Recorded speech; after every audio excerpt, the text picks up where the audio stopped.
তোমার না রবের সাথে বন্ধুত্ব ছিল? তুমি না মোনাজাতে ফুঁপিয়ে ফুঁপিয়ে কান্না করতে আর বলতে, হে আল্লাহ, আমি তোমাকে ছাড়া আর কাউকে চাই না। তাহলে এখন কেন তোমার রবের সাথেই বিচ্ছেদ?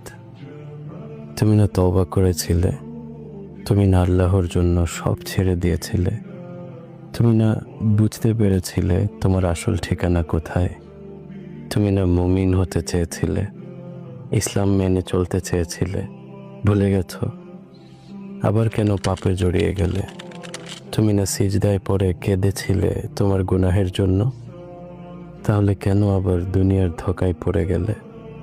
তুমি কি হেরে গেলে তোমার নফসের কাছে? আল্লাহর প্রিয় হতে পারলে না? বারবার শয়তানের ফাঁদে পা ফেলছো।